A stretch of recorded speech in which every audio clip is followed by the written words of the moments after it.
Hello students, তাহলে আমাদের photosynthesis চ্যাপ্টারটার video চলছিল।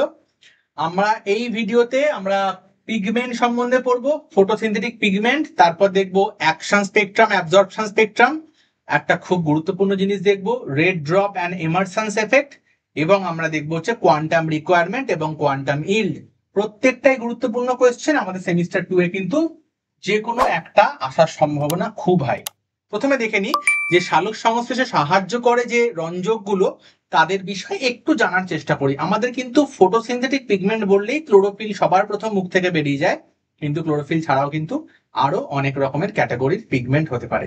তাহলে ফটোসিনথেটিক পিগমেন্ট গুলো হচ্ছে এক ধরনের জৈব বস্তু, তাদের সূর্যালোককে শোষণ করার ক্ষমতা আছে। তাহলে পিগমেন্ট কাকে বলবো? পিগমেন্টস আর complex coloured organic compounds that have capacity to absorb certain wavelength and reflect other wavelength of light. এই সেন্টেন্সটা খুব গুরুত্বপূর্ণ, এই লাইনটা বিশেষ করে, যে they have the capacity to absorb certain wavelength of light. আমি যে বললাম আগের ভিডিওতে যে 400 থেকে 700 ন্যানোমিটার ওয়েভলেন্থের লাইটকে অ্যাবজর্ব করতে পারে, বিভিন্ন পিগমেন্ট কিন্তু তার মধ্যে আবার বিভিন্ন রেঞ্জকে অ্যাবজর্ব করে, আবার বিভিন্ন রেঞ্জকে কিন্তু অ্যাবজর্ব না করে রিফ্লেক্ট করে দেয়, অর্থাৎ ফিরিয়ে দেয়। যেমন ক্লোরোফিলকে আমরা সবুজ কেন দেখি? কারণ ক্লোরোফিল কিন্তু নীল আর লাল এই রেঞ্জের ওয়েভলেন্থকে শোষণ করে, সবুজ রেঞ্জকে কিন্তু ও একদমই শোষণ করে না, পুরো রিফ্লেক্ট করে দেয়। তার ফলে কিন্তু আমরা ক্লোরোফিলকে সবুজ দেখতে পাই। ক্লিয়ার? তাহলে বিভিন্ন পিগমেন্ট কিন্তু বিভিন্ন ওয়েভলেন্থের লাইটকে অ্যাবজর্ব করবে, বিভিন্ন ওয়েভলেন্থের লাইটকে ফেরত পাঠিয়ে দেবে। এবার ফটোসিনথেটিক পিগমেন্টকে আমরা তিনটে ক্যাটাগরিতে ভাগ করতে পারি: ক্লোরোফিলস, ক্যারোটিনয়েডস এবং ফাইকোবিলিনস। ক্লোরোফিল নিয়ে কথা বলি। ক্লোরোফিল বিভিন্ন রকম হতে পারে, A B C D E, আরো বিভিন্ন রকম হতে পারে। ক্যারোটিনয়েডের মধ্যে কে কে কে পড়বে? ক্যারোটিনস এবং জ্যান্থোফিলস। আচ্ছা, ক্লোরোফিল কিন্তু সবুজ বর্ণের, বলার কিছু নেই। ক্যারোটিন কিন্তু অরেঞ্জ বা কমলা বর্ণের, জ্যান্থোফিল কিন্তু হলুদ বা ইয়েলো বর্ণের। ওকে। ফাইকোবিলিনের মধ্যে দু রকম হতে পারে, ফাইকোসায়ানিন যেটা নীল বর্ণের এবং ফাইকো এরিথ্রিন যেটা লাল বর্ণের। এই ফাইকোসায়ানিন, ফাইকো এরিথ্রিন কিন্তু আমরা কোথায় দেখতে পাবো? সায়ানো ব্যাকটেরিয়ার দেহে এবং কিছু অ্যালগির দেহে। তাহলে কিছু শৈবাল এবং কিছু নীলাভ সবুজ শৈবাল বা সায়ানো ব্যাকটেরিয়ার দেহে কিন্তু আমরা ফাইকোবিলিন দেখতে পাবো। আমরা কিন্তু ক্লোরোফিল এবং ক্যারোটিনয়েড আমরা যত রকমের উচ্চ শ্রেণীর উদ্ভিদ আছে তাদের দেহে এবং সবুজ যে অ্যালগি বা সবুজ শৈবাল তাদের দেহে দেখতে পাবো। ঠিক আছে। ক্লোরোফিল এ এবং ক্যারোটিনয়েড, এটা খুব ইম্পর্টেন্ট। ক্যারোটিনয়েডের মধ্যে ক্যারোটিনটা যে কমলা বর্ণ, কমলা রঞ্জক, তাহলে ক্লোরোফিল এ এবং ক্যারোটিন এদেরকে বলা হয় ইউনিভার্সাল পিগমেন্ট, কারণ এরা কিন্তু সব অক্সিজেন নির্গতকারী বা অক্সিজেন লিবারেটিং যে ফটোসিনথেটিক অর্গানিজম আছে সবার দেহে কিন্তু এই পিগমেন্ট দুটো থাকতেই হবে। এই পিগমেন্ট দুটো থাকেই, মাস্ট। কোনটা কোনটা? ক্লোরোফিল এ এবং ক্যারোটিন। তাহলে সবুজ বর্ণের ক্লোরোফিল এ এবং কমলা বর্ণের ক্যারোটিন, এই দুটোকে বলা হয় ইউনিভার্সাল পিগমেন্ট।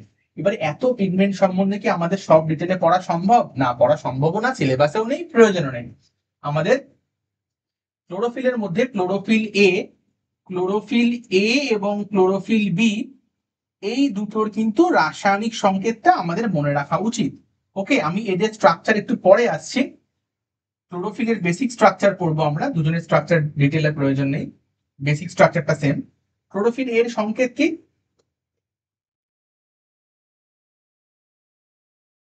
দুজনের স্ট্রাকচারে কিন্তু কার্বন, হাইড্রোজেন, অক্সিজেন, নাইট্রোজেন এবং ম্যাগনেসিয়াম দেখতে পাবো। ক্লোরোফিল এর সংকেত হচ্ছে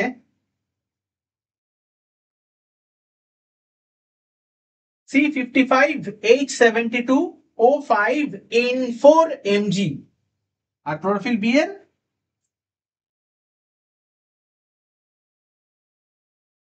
C55H70O6N4 Mg।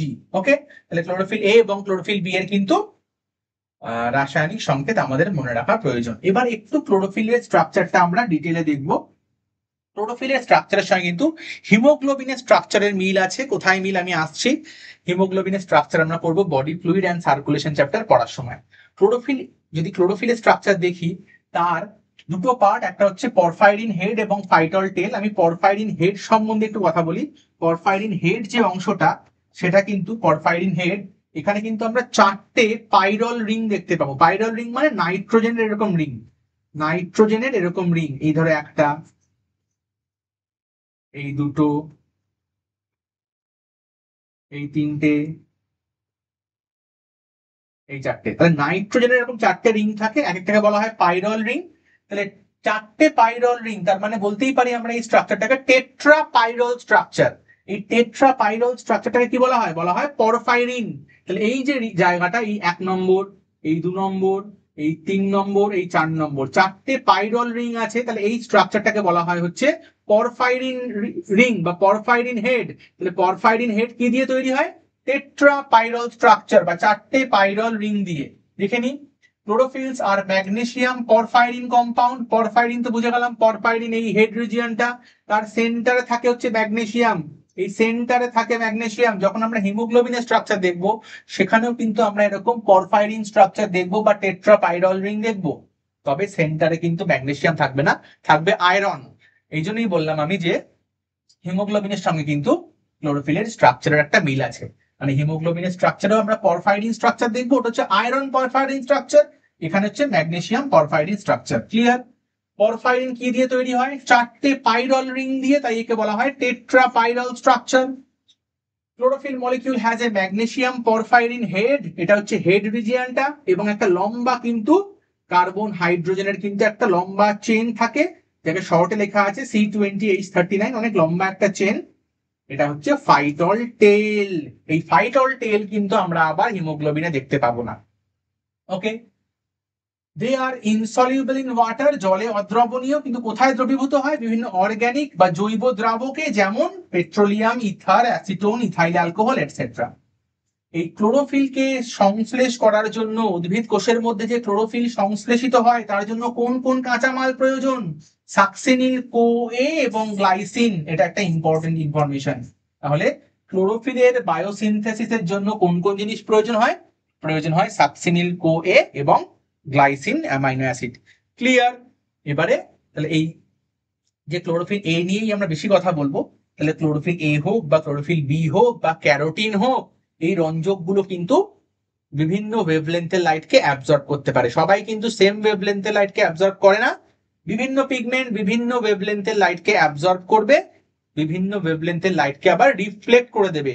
তাহলে যে পিগমেন্টকে আমরা যে কালারের দেখতে পাই, তার মানে কিন্তু সেই কালারটাকে সে অ্যাবজর্ব করছে না, সেই কালারটাকে সে রিফ্লেক্ট করে দিচ্ছে।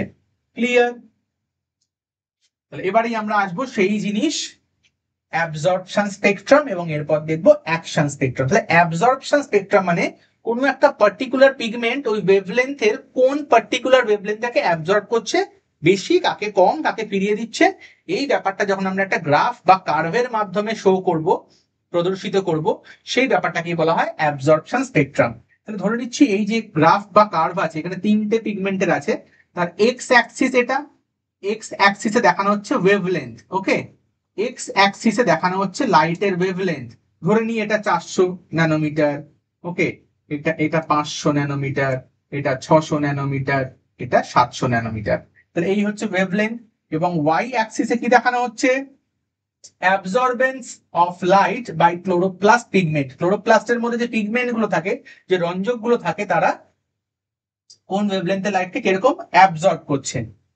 3টে আছে, যেখানে একটায় ফোকাস করি। প্রথমে এই স্কাই ব্লুটায় ফোকাস করি, এটা হচ্ছে ক্লোরোফিল এ। ক্লোরোফিল এ দেখা যাচ্ছে মোটামুটি ভালো রকমের অ্যাবজর্ব করছে কোন রেঞ্জে? এটা কোন রেঞ্জ? এটা মোটামুটি ওই 450-500 এরম রেঞ্জে, মানে ব্লু রেঞ্জে। তারপর কিন্তু এর অ্যাবজর্পশন ক্ষমতা অনেক কমে যাচ্ছে, এই রিজিয়নে প্রায় অ্যাবজর্ব করছেই না। আবার কিন্তু ও বেশি অ্যাবজর্ব করছে কোন কোন কোন রেঞ্জে? লাল রেঞ্জে। তাহলে রেড এবং ব্লু, এই রেঞ্জে কিন্তু ক্লোরোফিল এ খুব ভালো অ্যাবজর্ব করছে লাইট।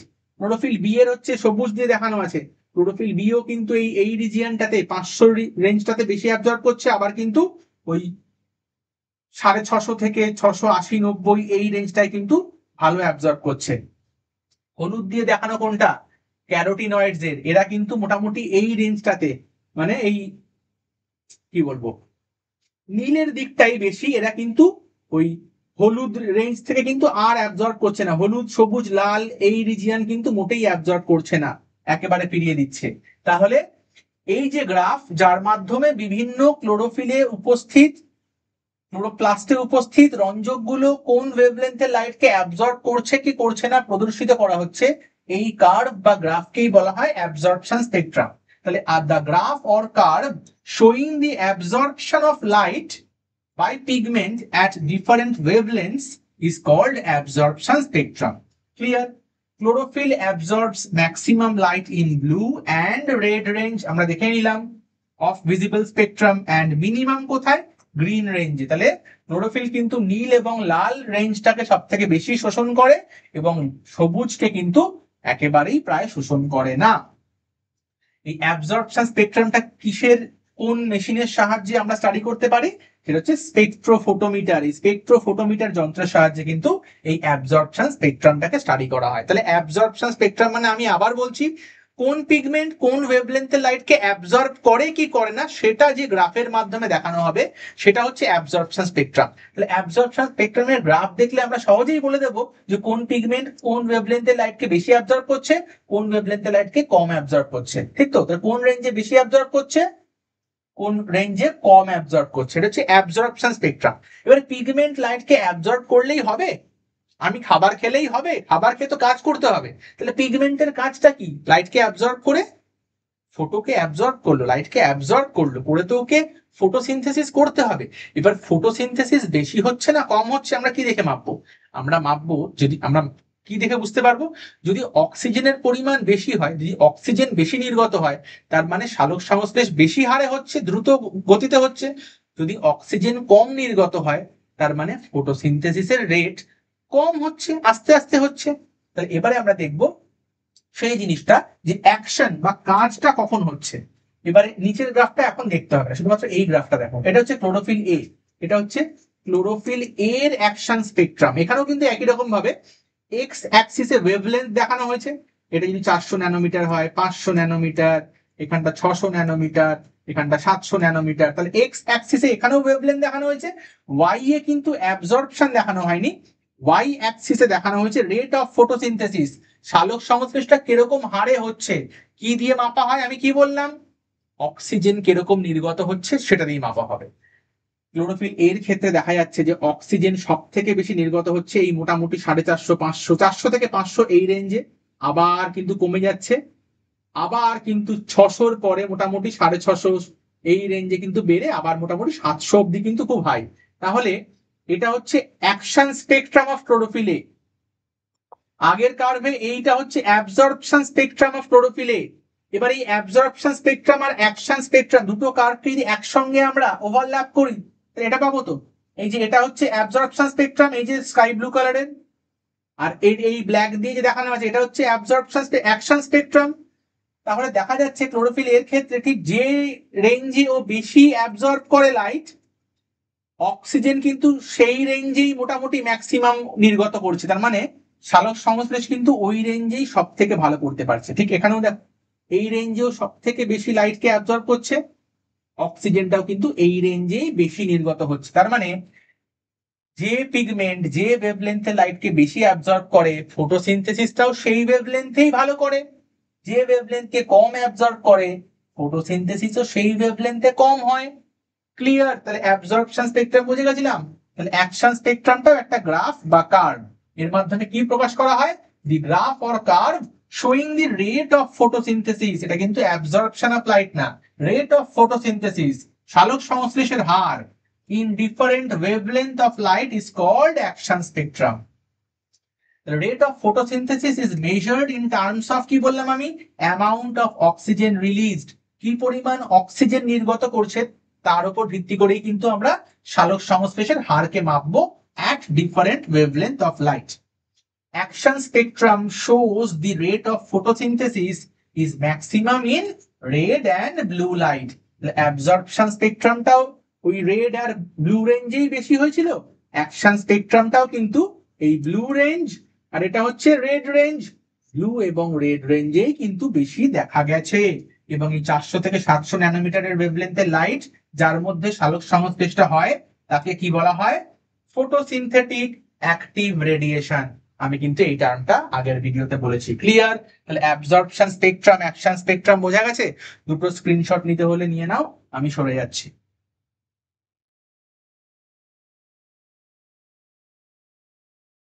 হয়েছে।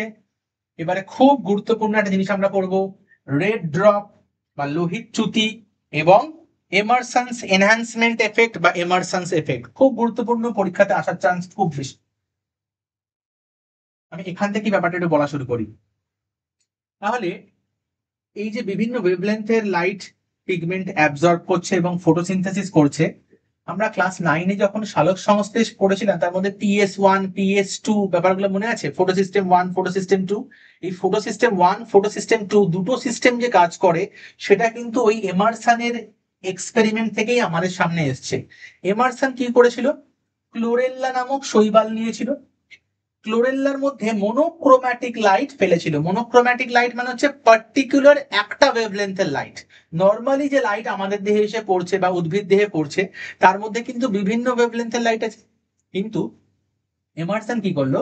ক্লোরেল্লার দেহে পার্টিকুলার একটা ওয়েভলেন্থের লাইট ফেললো, যেটা কিনা যার ওয়েভলেন্থ গ্রেটার দেন 680 ন্যানোমিটার, 680 ন্যানোমিটারের বেশি।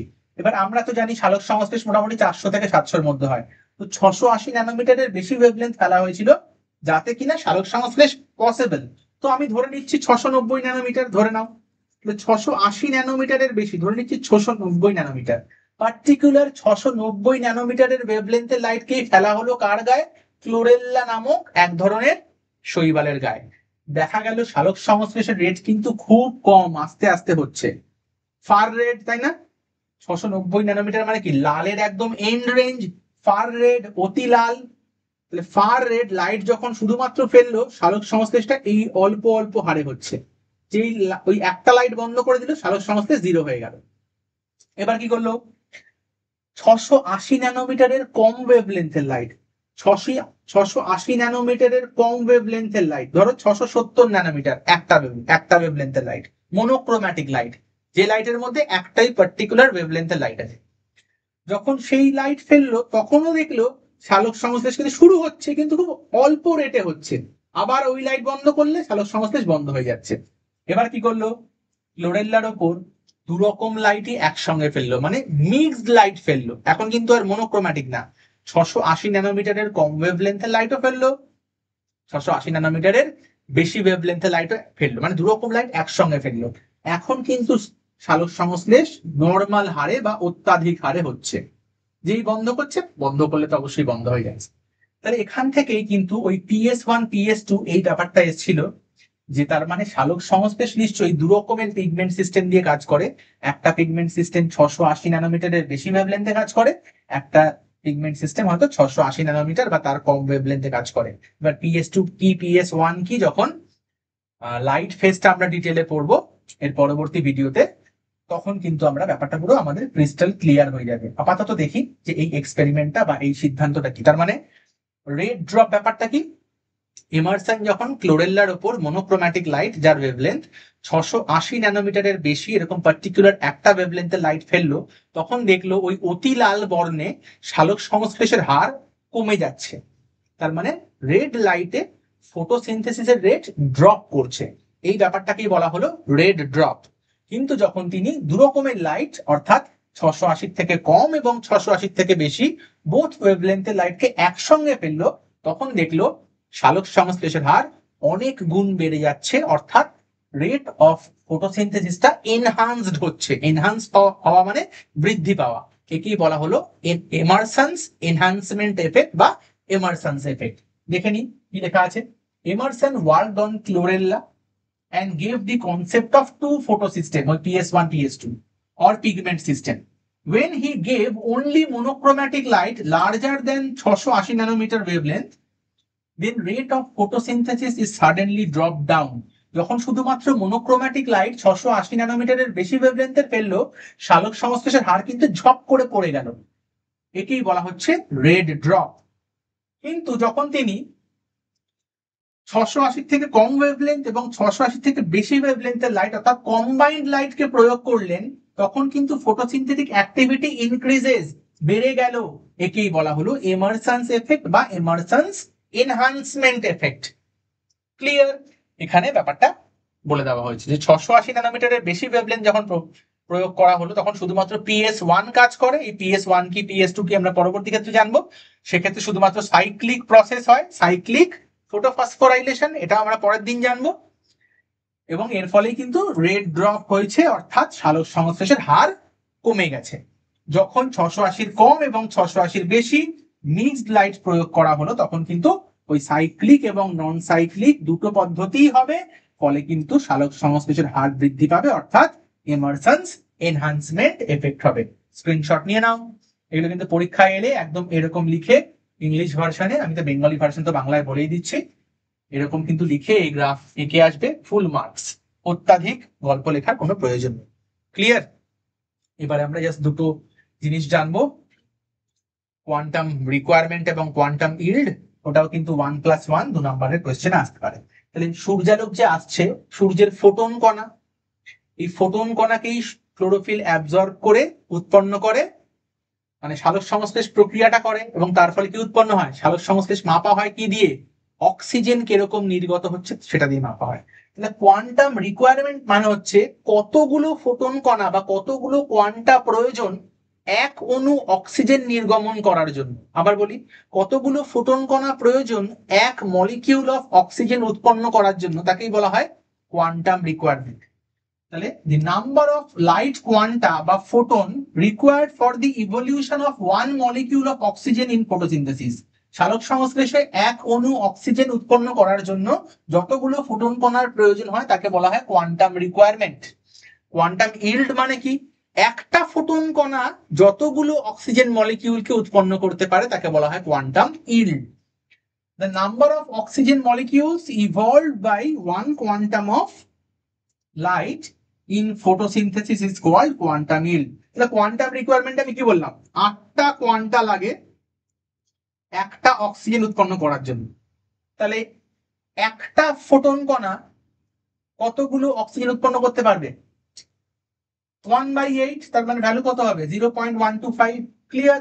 তাহলে কোয়ান্টাম রিকোয়ারমেন্ট, কোয়ান্টাম ইল্ড, এটাও কিন্তু আমাদের 1+1 2 নম্বরের যে কোয়েশ্চেন থাকবে তাতে 1+1 আসতে পারে। জাস্ট এই এক লাইন লিখে এর ভ্যালু হচ্ছে 8, কোয়ান্টাম ইল্ডের ভ্যালু হচ্ছে 1/8 মানে 0.125। ক্লিয়ার? তাহলে আমাদের এই ভিডিওতে এত অবধি। পরবর্তী ভিডিওতে কিন্তু আমরা একদম সালোক সংশ্লেষ প্রসেসটাতে কিন্তু ডিটেইলে প্রবেশ করব। ওকে, চলো শেষ করলাম।